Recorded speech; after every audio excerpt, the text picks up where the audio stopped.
Kaya gamanin ko sa lahat guys, no? So ngayon meron tayong i-unbox na 4-channel live mixer, no, sa Tosundra. Ang brand po nito guys ay Tosundra DM405. So unbox natin, tapos review na lang din natin ng konti, no? Yan, 4-channel live mixer. So i-open natin to. So siya nga pala guys, nabili ko to sa Sian, sa Mandawi. Ang price niya is 1.9. So yung sa box is yung kanyang power, no? Tapos itong mixer natin na 4-channel. So yung ano lang dito guys is hindi pa siya Bluetooth, kaya i-open man natin to ngayon. So lalagyan natin siya ng Bluetooth module para maging Bluetooth naman siya. Yan yung kanyang mga slide. Yan. So the same naman sa ating ano guys, Yamaha F4BT na clone. So 4-channel din yun. Yan yung kanyang kapal at saka yung nipis niya is pareho yan. So meron tayong ano doon sa video natin doon sa ano na kinumpare natin yung F4BT at saka TA405, no? Yung power supply niya, yan, 18 volts. Then sa loob ng box is meron din siyang manual, no? Yan. Yan yung kanyang manual. Yan. So mura lang to guys, sa mga bago pa sa sounds, yung basic setup nila is pwede nyo lang gamitin to. Ano lang naman yung price niya, abot kaya lang kasi 1.9 lang to eh. Yan yung USB niya guys, so wala siyang Bluetooth. So i-open natin to, titingnan natin yung kanyang board, tsaka lagyan din natin siya ng Bluetooth. So since na i-open natin to mamaya, lalagyan naman din natin siya para maging Bluetooth na siya guys, no? Yun, so ito yung Bluetooth module na gagamitin natin mamaya. Yan, so meron to sa Shopee guys, marami. Ito is tinanggal ko na lang yung ano niya, yung kanyang casing. So ito yung itsura niya guys, yan. So yung typical na ano lang na Bluetooth module. So yan yung ilalagay natin sa loob. So bago yun, i-open na natin to since bago pa to. Okay na mabuid yung warranty kasi pag nasira man to is tayo pa rin yung magre-repair. Tanggalin lang natin yung kanyang tornilyo.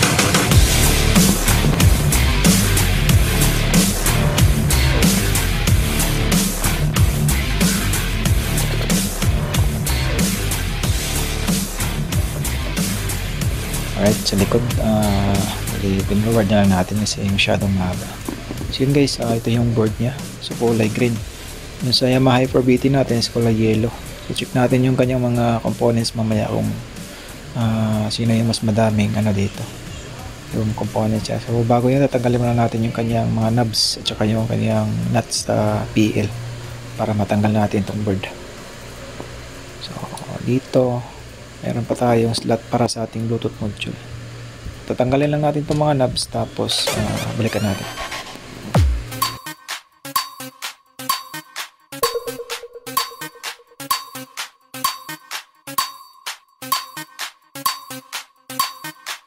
DJ Wowie Remix.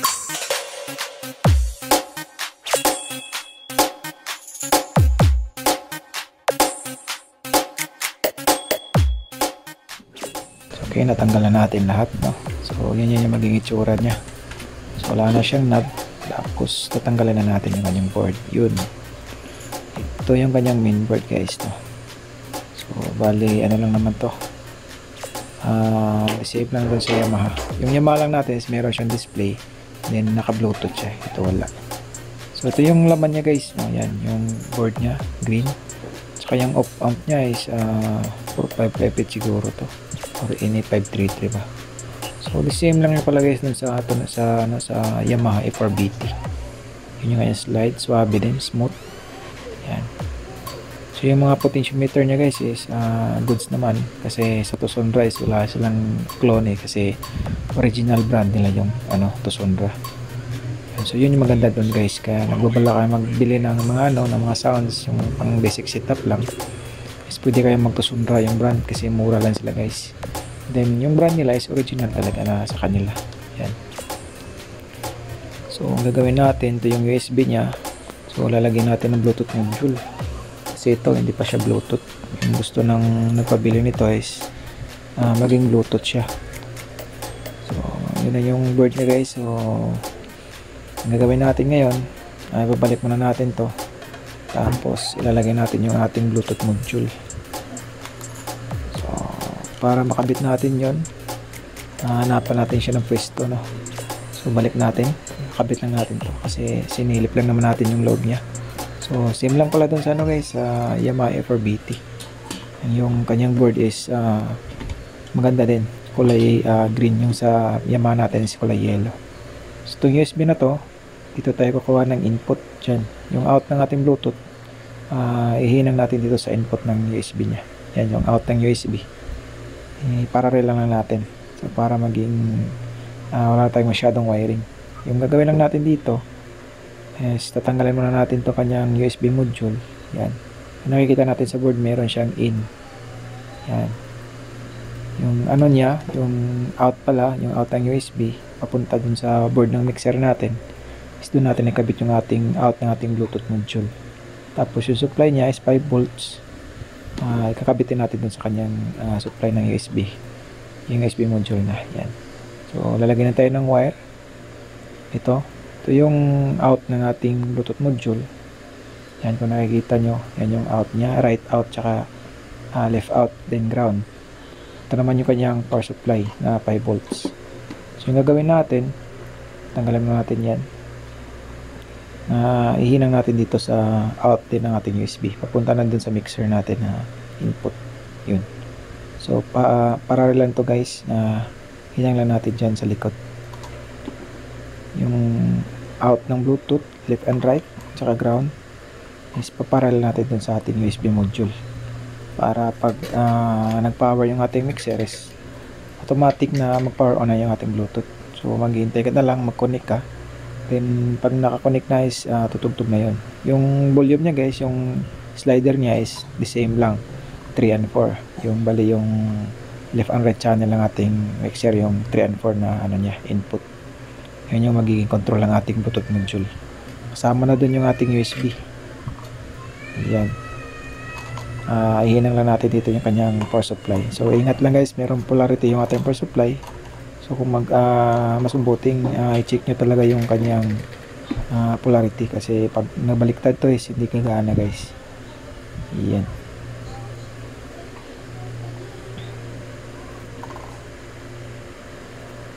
So madali lang naman tong ano guys, hinangin kasi meron naman siyang meron na siyang existing na solder yung header niya.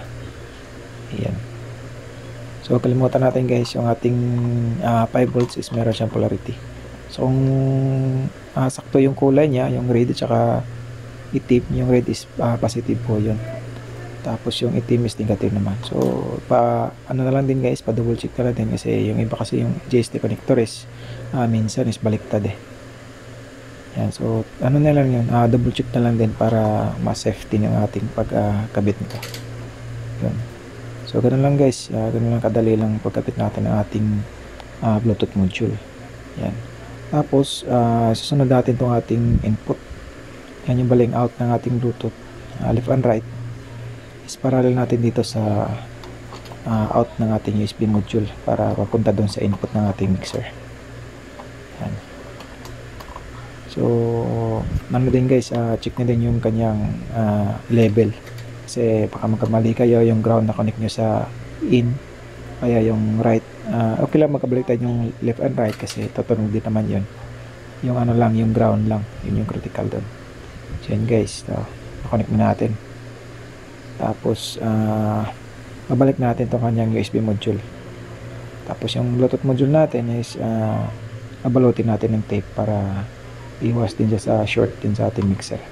Kasi yung casing ng mixer natin is metal. Then kunti maiksi na lang yung niya, space niya. Yan, babalik muna natin dyan. Tapos itong Bluetooth module natin is lagay natin din sa gilid yan, yung slot na yan. Meron pa naman, doon natin mamaya ilagay. So bago yun, balik natin itong yung USB module at saka natin, tornilyo para maging fix na siya. Yung problema lang natin mamaya is yung Bluetooth module kung yung niya, yung kanyang pagka position. Yan. So So dito guys, babalutin natin to ng tape para maging safety naman yung ating safety naman natin yung ating Bluetooth module. So ito yung tape natin para mabalot natin yun.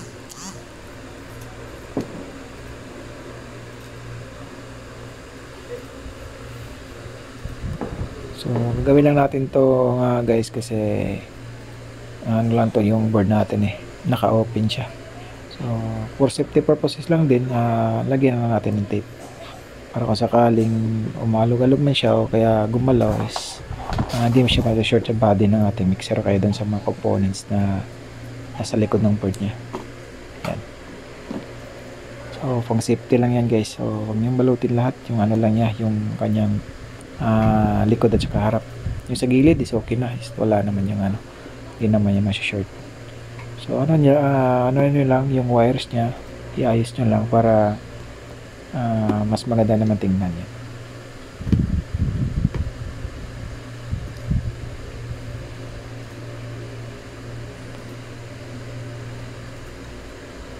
Alright. So yun, so kasyang-kasya din siya guys na. Yan. So yun, meron na tayong Bluetooth. Yung DM405 natin na to Sunrise, ano na siya, Bluetooth ready na. So yun guys, fit na fit yung ating nilagay na Bluetooth module. So madali lang guys, nakaparallel lang po yan sa ating USB module. So save lang sila ng function. Sa point na to is ibabalik na natin yung kanyang cover para maka sound check tayo. Yan, bagong dating pa yan sa atin, bagong bili yan, yung pinagpabili, yung nagpa-assemble sa atin ng one set mini sound. Ito yung mixer na gagamitin niya, yung Tusundra. Kasi hindi na natin nahintay pa yung online, yung sa Shopee na A4BT na Yamaha. Since meron naman dito sa Mandawi, sa amin, is ito na lang yung gagamitin natin kasi subukan na din yung brand na to So maganda din siya. Yung quality niya is ano lang sa presyo niya, sakto lang. Tapos yung gusto ko dito is ano niya, original brand talaga ng Tusundra. Yan, hindi siya clone, hindi rin siya copy.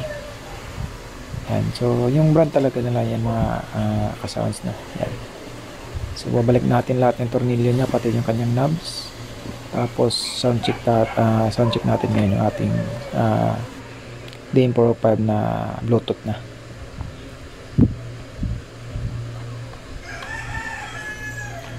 Madali lang naman guys na magtanggal ng mag-open ng ganitong mga console. Yung ano lang dito, yung maraming tatanggalin is yung mga knobs ay yung niya.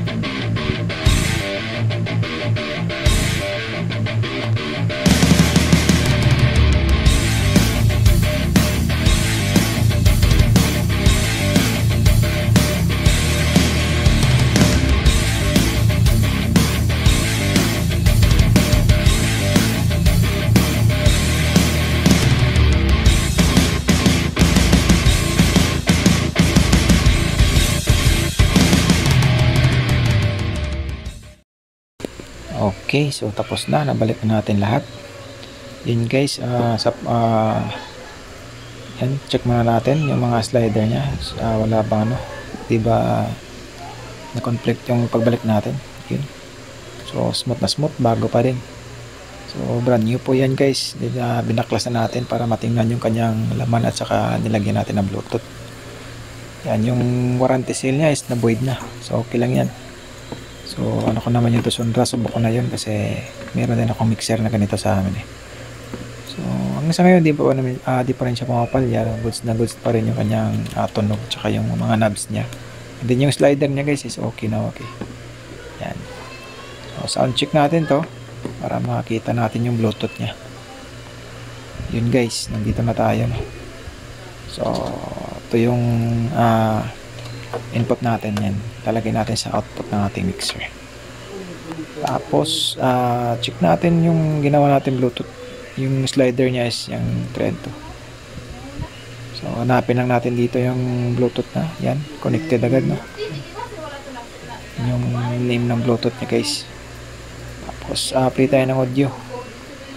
Check natin. kung gumana na yung ating Bluetooth module na nilagay. So yung DM Pro 5 na Tucson guys is hindi po siya Bluetooth, pero ginawa natin ng paraan para maging Bluetooth siya. Yun, kasi yun yung request ng may-ari nito.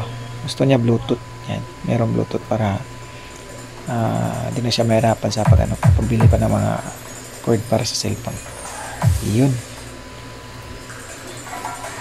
Okay na, okay guys, goods yung ginawa nating Bluetooth module na dinagdag dito sa ating DM405 na mixing console. So working na working guys. So kung gusto mong sumubok, i-follow nyo lang yung ating tutorial ngayon. Yan. So yun guys, the best yan. USB and 3 and 4. Bale, yan din yung ating volume sa Bluetooth. Alright. So yun guys, best na good siya, no?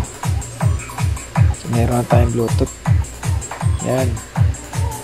So nakita pa natin yung laman ng DM405 sa original brand ng Tosonra. Yan. So yun guys, hanggang dito lang muna. So sa di pa nakapag-subscribe sa channel guys, maaari po kayong mag-subscribe, and then pakiclick na rin po ng bell button para mag-updated po kayo sa mga videos na i-upload ko dito sa aking channel. So yun guys, yan lang muna. Then ingat po kayo palagi, and then see you in the next vlog, no? So ingat guys, and God bless po sa lahat.